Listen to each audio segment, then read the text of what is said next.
Bienvenue sur Indépendante et Authentique, le podcast pour booster ton état d'esprit et ton entreprise. Je suis Pêche et j'accompagne les entrepreneurs à croire en elles, à développer leur activité et à garder un état d'esprit positif et motivé. Chaque mercredi, je te partage des conseils autour de l'entrepreneuriat, une réflexion de développement personnel ou encore l'interview d'une femme inspirante qui te partagera sa vision de la vie et de l'entrepreneuriat. Et aujourd'hui, j'ai envie de te parler de comment faire pour gagner sa vie à tous les coups. Parce que c'est une notion qu'on a abordée hier dans la masterclass « Faire de l'argent un allié » qui est très certainement encore disponible et dont je te mettrai le lien si ça t'intéresse dans les notes de l'épisode. C'était un événement magnifique, complètement gratuit, c'est complètement offert, donc voilà, on a parlé de plein de choses et notamment de cette notion de comment on fait pour gagner sa vie, pour la vivre à fond, pour avoir de l'argent et en même temps être serein, pouvoir faire ce que l'on veut et ne pas être constamment dans le stress, l'angoisse, les peurs, etc. Et en fait, au bout du compte, et c'est une notion sur laquelle je réfléchis depuis longtemps, c'est à quel point on trahit nos valeurs, on trahit notre vie inconsciemment à force de vouloir la gagner. Et je crois que c'est hyper important qu'on en parle aujourd'hui de cette notion de gagner sa vie et du paradoxe qui s'est créé entre la place qu'on a donnée à l'argent dans notre vie et la place qu'on a donnée à la vie dans notre vie. Et pour creuser tout ça, j'ai divisé le podcast en 3 grandes parties. La première, c'est les 4 seules ressources que l'on a dans une vie pour la vivre, pour créer, pour célébrer, pour ressentir, pour expérimenter, pour grandir. Ensuite, on parlera de la clé pour réellement gagner sa vie à tous les coups. Et pour finir, je te partagerai mon déclic pour prioriser mes vraies priorités et faire les meilleurs choix, être sûr de ne jamais rien regretter. Donc voilà pour le programme du jour. Et je te propose de commencer tout de suite avec ces 4 ressources fondamentales. Les 4 seules ressources que l'on a en tant qu'être humain et dont très peu de personnes ont conscience au final. Ces 4 ressources, c'est premièrement le temps que l'on a, le temps qui passe, le temps qu'on ne voit pas passer aussi très souvent, l'argent que l'on a, l'argent que l'on n'a pas, et à qui, comme on l'a vu dans un podcast précédent, que je te mettrai aussi en barre d'infos, à qui on a donné un pouvoir immense dans nos vies et qu'il est essentiel de reprendre si tu veux justement avoir cette sensation pas de contrôler ta vie, mais d'en être l'artiste, la réalisatrice et l'actrice en même temps. C'est hyper important de remettre l'argent dans tes mains et de ne pas le placer au-dessus de toi. Or, si tu as la pensée que l'argent, il faut trimer pour le mériter, que tu as peur de manquer, que tu as peur d'être jugé si tu as de l'argent, ou au contraire, si tu n'en as pas assez, si tu penses tout ça, c'est que tu as placé d'une certaine manière l'argent au-dessus de toi et qu'il est grand temps de reprendre le pouvoir là-dessus, de le remettre à sa place, c'est-à-dire dans tes mains. Et c'est pour ça que j'avais fait ce podcast, donc je t'invite vraiment à aller l'écouter si c'est pas encore fait. Donc voilà, tout ça pour te dire, la deuxième ressource, c'est l'argent. La troisième, c'est l'énergie physique que l'on a, qui nous permet de se déplacer, de penser, de sauter, de se réveiller, de vivre notre vie un peu au quotidien. Et la quatrième ressource, c'est l'espace mental. La charge mentale, le nombre de choses que l'on peut accumuler dans notre tête, dans notre esprit, qu'il s'agisse de la mémoire court terme, long terme, qu'il s'agisse de les tâches qu'on a à effectuer ou les connaissances que l'on a, tout ça c'est l'espace mental. Et en fait, au fur et à mesure de mes réflexions sur ces 4 ressources-là, je me suis rendu compte qu'on avait complètement inversé leur priorité, leur rareté, on va dire leur préciosité. Parce que parmi ces 4 ressources, il y en a 3 qu'on peut très facilement avoir, qu'on peut retrouver sans complications, qui sont là partout autour de nous. Pour l'énergie, il suffit de passer une bonne nuit de sommeil, on retrouve notre énergie. Pour l'espace mental, on fait nos to-do list, on délègue un coup et on arrête de se foutre la pression, ça va dire un peu mieux aussi. Pour l'argent, en soi, l'argent, il est partout autour de nous. C'est la ressource parmi les 4 qui est la plus présente, qui est omniprésente même d'une certaine manière. Et la 4e ressource, du coup, c'est le temps. Et c'est ce temps-là qui est la seule qu'on ne retrouve jamais. Et même au-delà de ça, que l'on perd constamment. Et pourtant, le gros paradoxe qui pour moi est extrêmement dangereux et que j'ai vraiment envie que tu vois aujourd'hui et que tu intègres dans ta vie, c'est que on a mis l'argent au-dessus de toutes les autres ressources. En tout cas, la majorité des personnes dans nos sociétés occidentales ont inconsciemment cette tendance-là, cette habitude-là, à placer l'argent au-dessus de ces 3 autres ressources et de mettre le temps à disposition de tout le monde, au plus bas. Comme si c'était le truc dont on pouvait disposer, que tout le monde pouvait utiliser et que l'argent était beaucoup plus précieux que notre temps. Sauf que notre temps, c'est notre vie. Plus on donne notre temps aux autres, plus on donne des bouts de notre vie aux autres. Plus on s'oublie et on se dédie à des choses qui n'ont pas de sens pour nous, et moins on a de sens dans notre vie et moins on se sent accompli. Et c'est là où on perd en confiance en soi, en estime de soi, où on ne sait pas ce que c'est d'être fier, de se sentir accompli, de voir ses projets se réaliser, d'avoir cet amour profond pour soi-même et tout ce que l'on est, tout ce que l'on peut créer. Et tout ça, c'est dû au fait qu'on a, pour la majorité, encore une fois, des Occidentaux, une relation à l'argent complètement déséquilibrée, presque malsaine. Parce que tant qu'on vivra avec cette peur de manquer d'argent, la croyance qu'il faut travailler dur pour mériter son salaire et gagner sa vie, on vivra toujours en mode survie. On placera toujours l'argent au-dessus de tout le reste. On fera toujours nos choix en fonction de combien on peut économiser, qu'est-ce que ça veut dire de nous, quelle valeur ça dégage. Donc que ce soit dans ce qu'on achète ou dans ce qu'on n'achète pas, tout ça, on croit que ça veut dire des choses de nous. On a des projections, des fausses identités basées sur cette relation à l'argent complètement déséquilibrée. Et tout ça, ça fait qu'on fait des choix, qu'on a des pensées, des croyances, des peurs, des blocages dans notre vie qui font qu'on délaisse complètement notre vie, puisqu'on délaisse complètement notre temps. Et c'est exactement, par exemple, le salariat, c'est ça. C'est vendre son temps à une personne qui détermine un salaire et qui, du coup, en échange de notre temps de vie, nous donne de l'argent. Et du coup, on se dit, ok, cet argent vaut plus que ce temps de vie. Je ne sais pas si je suis claire, mais vraiment, il y a quelque chose d'illogique, de presque malsain, en tout cas d'irrespectueux envers soi-même, quand on se dit, l'argent est au-dessus de mon temps. Et je sais que ça peut secouer, je sais que ça peut faire mal, je sais que c'est pas forcément simple à accepter et que oui, l'argent c'est nécessaire, évidemment, on a besoin d'un minimum et j'en parlais dans le podcast sur la peur de manquer. Clairement, on a besoin d'un minimum pour survivre et ne pas être en précarité. Mais à partir du moment où on l'a dépassé, le manque n'est pas là et tout va bien. Et d'ailleurs, vraiment, si tu traverses cette peur de manquer, je t'invite à écouter cet épisode sur le sujet justement, comment sortir de la peur de manquer. Tu as le lien en bio. Et parce que cette peur, vraiment, c'est presque la pire parmi toutes. Elle nous bouffe, elle nous détruit, elle nous dévore de l'intérieur et vraiment, c'est extrêmement important que tu t'en sortes. Et c'est aussi l'une des grandes peurs qu'on voit dans le programme Argent Aimant, de comment s'en libérer, comment la laisser dans le passé pour s'autoriser à avancer, à être sereine, à se sentir en sécurité, à connecter à sa capacité à générer de l'argent et à s'ouvrir à plus d'abondance en soi et dans sa vie. Et cette peur de manquer, vraiment, c'est un fléau dont on parle énormément dans le programme. Bref, tout ça pour te dire que tant qu'on vivra avec ces croyances et ces blocages autour de l'argent, alors on vivra toujours en mode survie et toujours dans la dépendance à l'extérieur.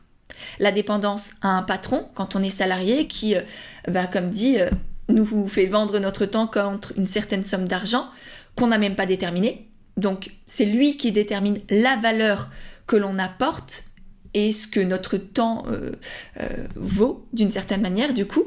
Mais c'est un peu pareil quand on est entrepreneur et qu'on se dit je gagne de l'argent grâce à mes clients ou c'est de la chance si je gagne de l'argent ou la situation économique m'empêche de gagner de l'argent. Dans tous les cas, on est dépendant de l'extérieur. On a donné notre pouvoir à l'extérieur. Et on est complètement déconnecté de la valeur de notre vie, de la valeur de notre temps et aussi de la valeur que l'on apporte aux autres et qui a aussi une valeur financière.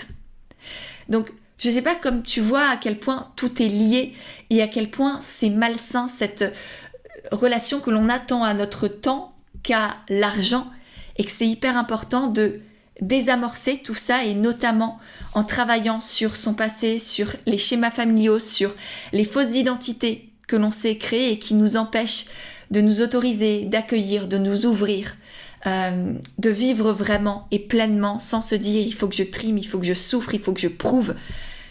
Tout ça, on n'a pas à le porter, on n'a pas à se l'obliger, on est les seuls à nous l'imposer. Donc vraiment, hyper important d'inverser ces priorités-là, de remettre notre vie en premier et de reprendre la responsabilité de qu'est-ce qu'on priorise aussi, parce que tout ça, c'est qu'une question de choix.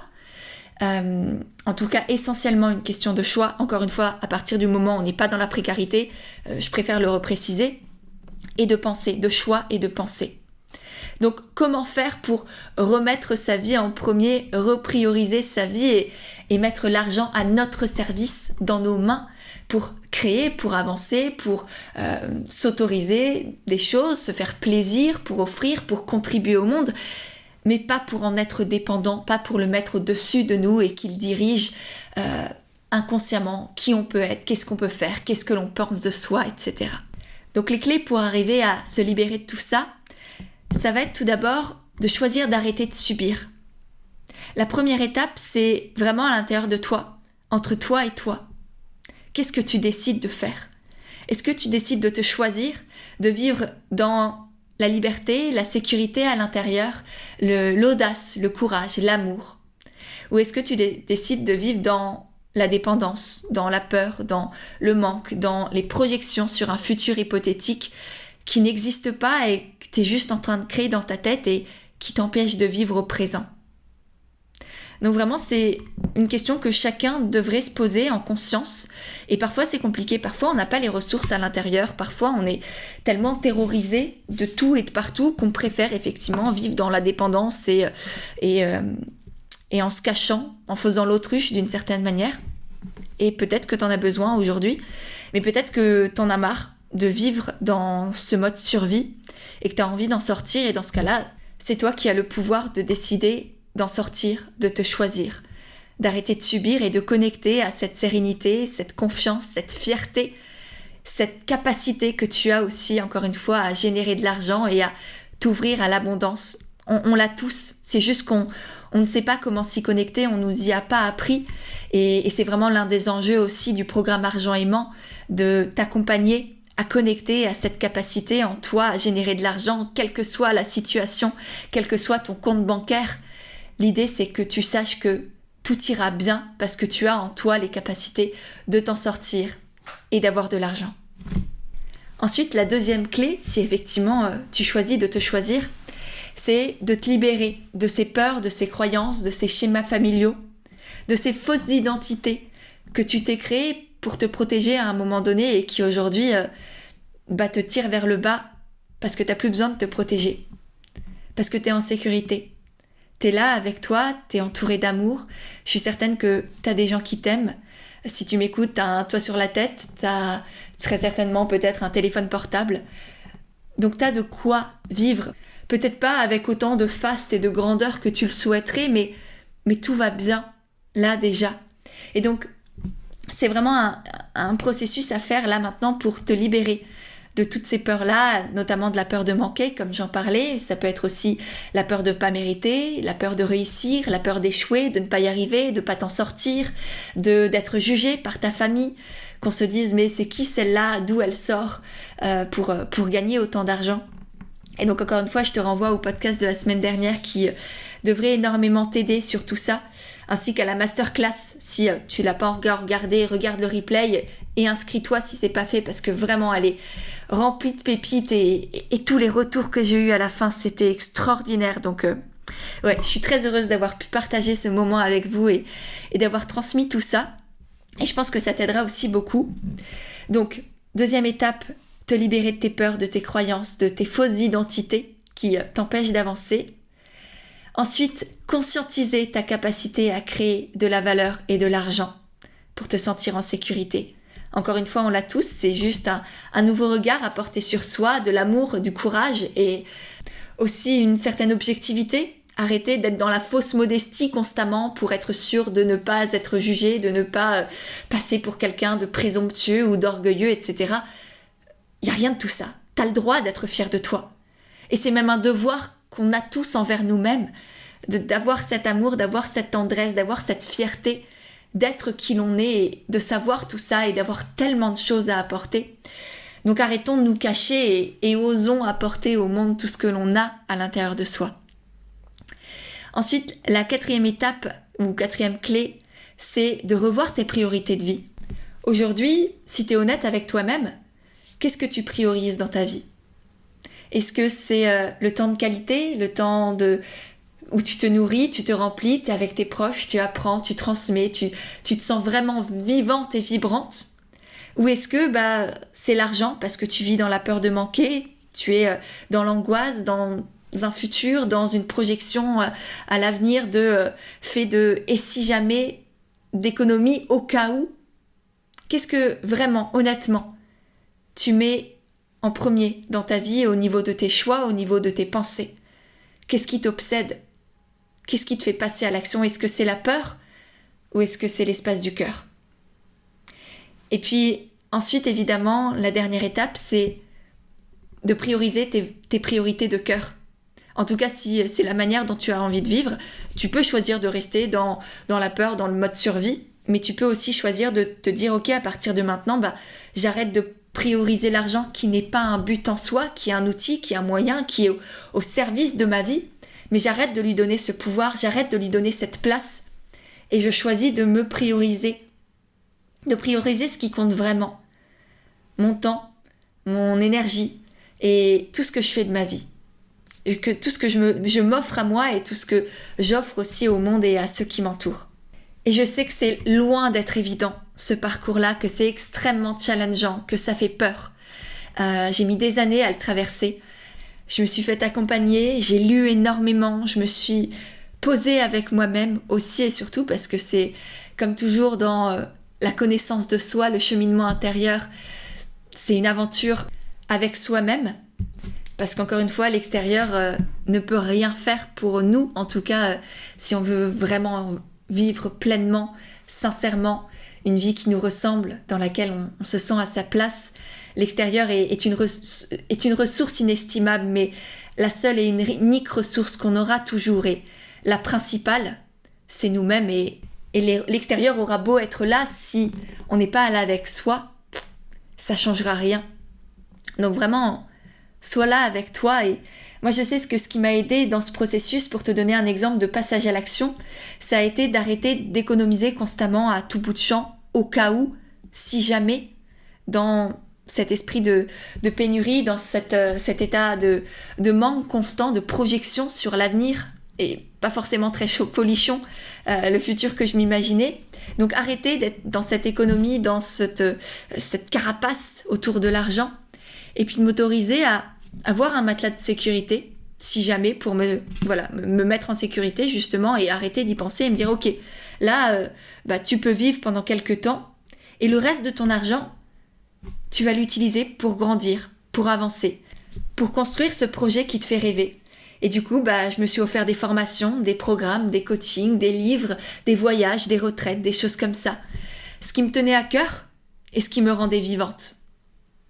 Et là, je sais que mon argent, il sert véritablement à quelque chose, qu'il a du sens, qui me permet de vivre au quotidien en étant confiante, en étant sereine, en étant épanouie, et en même temps, de pouvoir contribuer à un avenir dans lequel je me sentirais bien, à un monde dans lequel mes valeurs sont respectées. Un monde où on se respecte justement, où on respecte la vie en nous, autour de nous, on se respecte soi-même, où on respecte les autres êtres vivants et ceux que l'on voit, ceux que l'on ne voit pas, et vraiment où on grandit ensemble, on avance ensemble. C'est ça le monde que j'ai envie de créer.